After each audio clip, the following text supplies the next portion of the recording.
함께 기도드리겠습니다. 하나님, 저희를 먼저 찾아오셔서 사랑과 평강으로 함께 하심을 감사드립니다. 오늘도 그 사랑과 평강을 의지하여 힘차게 살아내게 하옵소서. 감사가 저희 영혼에 가득 채워지게 하셔서 모든 상황에서 감사의 고백이 넘치게 하옵소서. 저희의 영혼을 구별되게 하사 이 땅을 살지만 세속의 가치에 물들지 않게 하옵소서. 저희 영혼이 주님께서 강림하실 때 온전히 드려지게 하옵소서. 세상의 지식이 아니라 성령의 지혜로 인도함 받게 하옵소서. 저희가 가는 곳 만나는 사람마다 주님께서 주신 사랑과 평강의 열매가 나눠지도록 인도하여 주옵소서. 영상에 있는 사랑하는 환우들을 오늘도 주님의 긍휼의 손길로 채워 주옵소서. 나아지게 하소서, 온전케 되게 하소서, 회복되게 하소서, 놀라운 기적의 역사로 오늘도 인도함 받게 하옵소서. 사랑하는 성도들이 병상에서, 가정에서 하나님을 간절히 바라볼 때에 하나님께서 거룩한 손길로 임하여 주셔서 오늘도 복의 시간들이 나타나게 하시고 모든 것이 합력하여서 성도들을 세우고 영원히 굳건히 하나님께 드려지는 복 있는 시간, 복 있는 침상이 될 수 있도록 함께 하옵소서. 하나님, 우리 사랑하는 환우들이 주님을 바라볼 때마다 주님께서 따뜻한 손길로 어루만져 주셔서 오늘도 위로받게 하시고 주님을 의지하면서 믿음으로 치료받는 복 있는 시간 되도록 역사하여 주시옵소서. 옆에서 기도하시는 가족들을 붙잡아 주셔서 삶의 형편이 흔들리지 않게 도와주시고 모든 역할들을 감당하기에 어려움이 없도록 주께서 힘을 더해 주옵소서. 자녀들 하나님의 능력으로 오늘도 붙잡힌 바 되게 하옵소서. 하나님을 의지하며 주 앞에 모든 것을 내어 맡기며 맡겨진 자리에서 최선을 다할 때에 주님 영광 받아주시고 자녀들이 가는 곳곳마다 예수 그리스도의 향기가 날 수 있도록 인도하여 주시옵소서. 자녀들을 만나는 사람마다 복받게 하시고 자녀들이 있는 곳에 하나님의 능력이 나타날 수 있게 함께하여 주시옵소서. 저희 자녀들 오직 하나님의 거룩한 능력을 공급받아서 세상 속에서 아름답게 쓰임받기를 간절히 기도드립니다.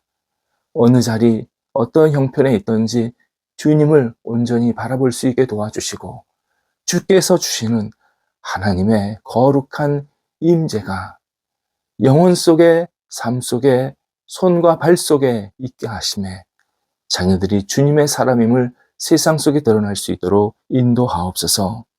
어린 자녀들 믿음 안에서 무럭무럭 자라 평생 주님을 의지하게 하옵소서.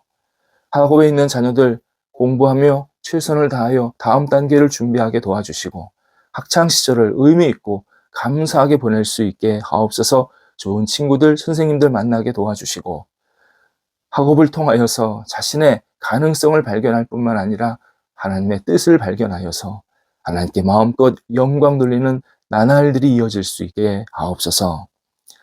장성한 자녀들도 붙잡아 주셔서 일과 만남과 또 삶의 여러 가지 고뇌들이 하나씩 풀어지게 하시고 기회를 얻게 하시고 하나님께 쓰임받는 인생으로 온전히 드려질 수 있도록 모든 여건들, 상황들을 성령께서 주관하여 주시옵소서.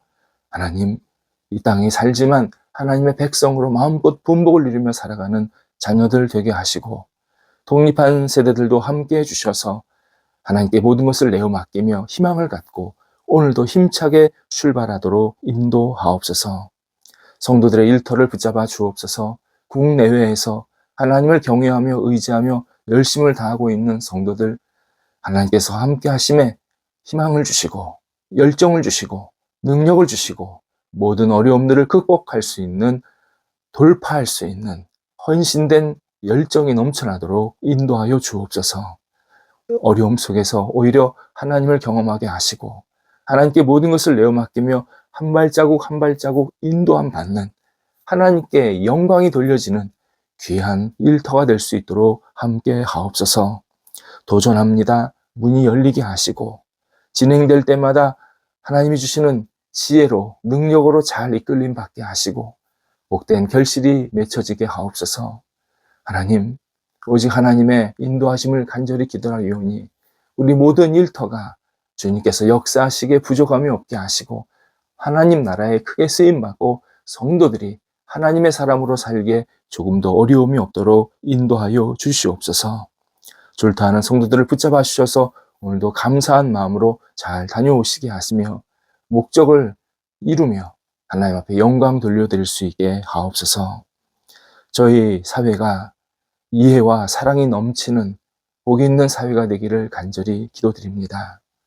정죄와 비난과 비판, 하나님 더 이상 확산되지 않게 하시고 서로를 이해하며 존중하며 아껴주며 한 나라의 백성임을 소중히 여기면서 하나님께 영광 돌려드리는 저희 사회가 될 수 있도록 인도하여 주옵소서. 잘못된 생각과 판단을 하고 있는 사람들이 있다면 성령께서 멈추게 하시고 다시 사회를 위해서 함께 힘을 합치고 미래를 향해서 나아갈 수 있는 좋은 생각, 선한 생각으로 채워질 수 있도록 인도하여 주옵소서. 하나님, 저희 대한민국이 어린 영혼부터 나이 드신 분 이르기까지 오직 하나님이 주시는 그 넓은 마음으로 살게 해주셔서 이 땅 속에 진정한 평화가 있게 하시고 하나님을 경외함이 넘쳐나도록 인도하여 주옵소서. 오늘도 우리 성도들 주님께 충성하는 한 날이 되게 하옵소서. 어떤 시간, 어떤 역할이 있든지 주님 앞에 모든 것을 내어 맡기며 충성스러운 일꾼으로 칭찬받는 한 날 되게 하옵소서. 예수님의 이름으로 기도드립니다. 아멘. 오늘 우리에게 주시는 하나님의 말씀은 신약성경 마태복음 9장 35절에서 38절 말씀입니다. 35절에서 38절입니다. 마태복음 9장 35절, 38절입니다. 살아계신 하나님의 말씀을 봉독합니다. 예수께서 모든 도시와 마을에 두루 다니사 그들의 회당에서 가르치시며 천국 복음을 전파하시며 모든 병과 모든 약한 것을 고치시니라. 무리를 보시고 불쌍히 여기시니 이는 그들이 목자 없는 양과 같이 고생하며 기진함이라. 이에 제자들에게 이르시되 추수할 것은 많되 일꾼이 적으니 그러므로 추수하는 주인에게 청하여 추수할 일꾼들을 보내주소서 하라 하시니라. 아멘. 도시의 사람들은 많은 혜택을 받으며 살고 있습니다. 도시는 여러 가지 시설, 환경이 잘 조성되어 있어서 편리하고 안정감이 있고 그리고 자기가 여러 가지를 누릴 수 있도록 도와주는 역할을 합니다. 어떤 이는 도시를 떠나면 자신의 존재를 잃어버린다라고까지 말합니다. 실제로 도시에 산 사람들은 도시를 벗어나면 굉장히 불안하고 두려워합니다. 그만큼 그는 도시의 생활에 익숙해 있고 도시와 자신의 생활을 분리할 수 없다.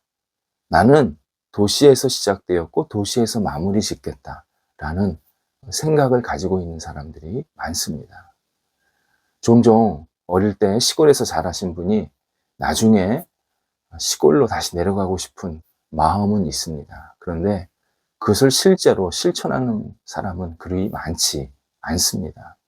도시가 이미 그에게 깊게 들어와 있기 때문입니다. 하지만 도시에는 단점이 있습니다. 여러 가지가 있겠지만 대표적인 단점이 하나 있습니다. 제가 예전에 이런 일이 있었습니다. 한 호텔 1층에 커피 파는 곳이 있지 않습니까? 그 로비 쪽에 그곳에서 여러 사람들이 함께 모임을 가지고 있었습니다. 그런데 갑자기 현관 앞에 경찰차들이 이렇게 소리를 내면서 막 들어오고 있는 겁니다. 잠시 후에 몇 명의 경찰이 어떤 남성을 분명히 이 위에 호텔 방에서 그런 것 같은데요. 데리고 내려와서 그를 이렇게 신문하고 체포하는 장면이 보였습니다. 그 남성은 상의가 탈의가 되어 있었고 뭔가 잘못된 행동을 하고 있었다는 것을 직감할 수 있습니다. 옆에서 들으니까 그 남성이 그 호텔 방에서 상습적으로 마약을 했고 누군가의 신고로 경찰이 들이닥쳐서 그를 체포하게 되었다. 제가 그 무슨 유명한 사람이라고 얘기를 들었는데 그 자세하게 그건 제가 기억을 하지 못하고 있습니다. 그런데 그가 외쳤던 소리가 제 마음에 그때 많이 울렸습니다. 나는 잘못 없어. 나 외롭단 말이야. 아무도 나에게 관심 없어. 그 소리가 이 호텔 그 로비에 쩡쩡 울리는데 얼마나 제 마음에 와닿는지요. 나 잘못 없어. 나 외롭단 말이야. 아무도 나한테 관심이 없어. 저는 이 소리가 도시에 사는 사람들의 외침으로 들리고 있습니다. 철저한 무관심. 이것이 도시의 최악의 단점입니다. 아파트에 살면 옆에 누가 사는지도 의도적으로 인사하지 않으면 전혀 알지 못합니다. 옆에서 밥을 먹어도 내 옆에서 누가 밥을 먹는지 전혀 관심이 없습니다. 우리는 도시에 살아서 편리하고 안정감을 누리는 것은 분명하지만 그만큼 단절도 무관심도 커졌습니다.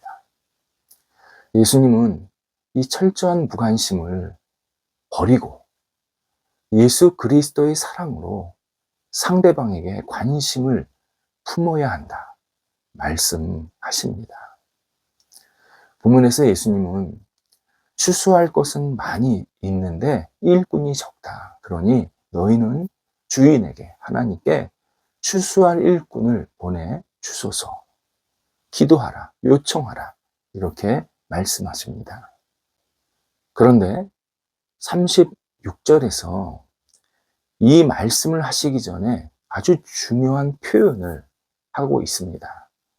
예수님께서 목자 없는 양처럼 고생하고 기진한 곧 완전히 지쳐서 헤매고 있는 백성들을 보면서 불쌍히 여기셨다. 긍휼히 여기셨다. 우리에게 알려주십니다. 예수님은 우리에게 남에게 관심을 가져라 말씀하시기 전에 먼저 우리를 불쌍히 여기셨습니다. 긍휼히 여기셨습니다. 예수님은 사람들의 문제, 그 문제만 보신 것이 아니라 그 문제를 어떻게 해결할 수 있을까? 그 해결 방안에 더 많은 관심을 가지시고 그 문제를 해결해 주시는 그러한 일들을 계속하고 계셨습니다. 그리고 부족한 우리에게 필요한 것들을 지금도 채워주고 계십니다. 문제가 있는 것을 아시고 그 문제가 사라질 수 있도록 계속 우리를 뭔가 채워주십니다. 우리가 사랑이 부족한 것을 아시고 사랑으로 우리에게 다가오십니다. 죄 때문에 헤매는 우리를 긍휼히 여기셔서 우리의 죄를 먼저 용서해 주십니다.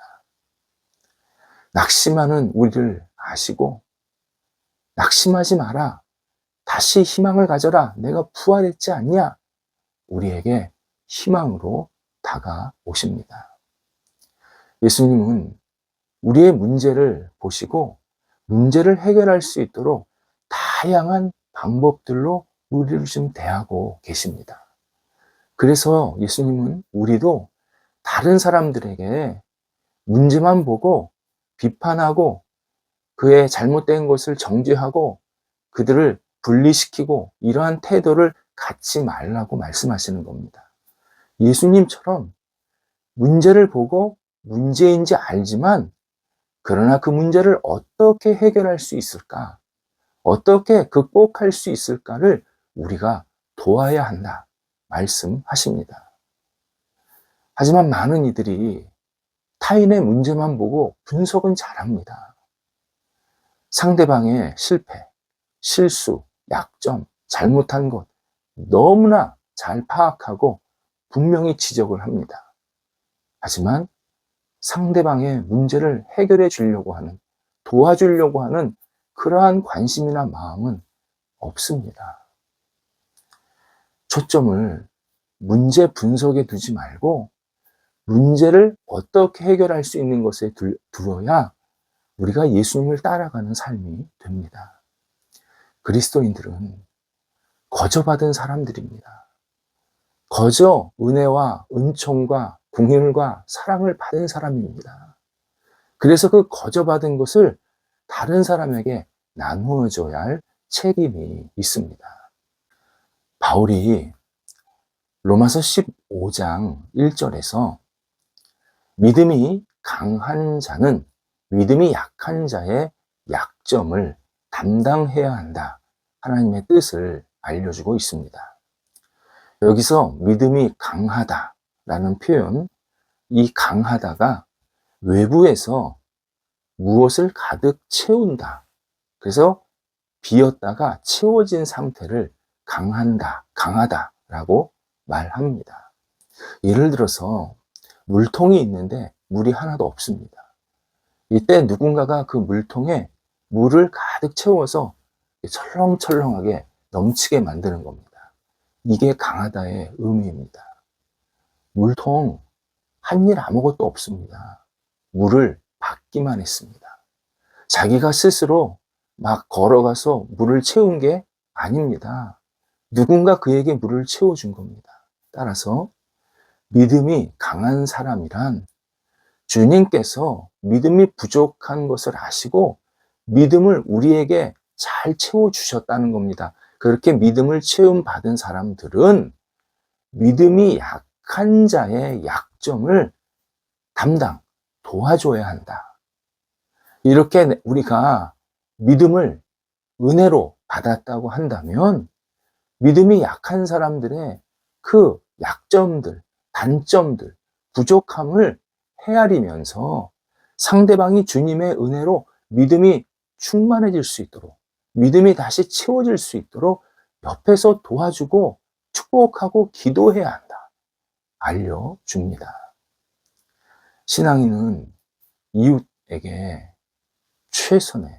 최선의 관심으로 다가가야 합니다.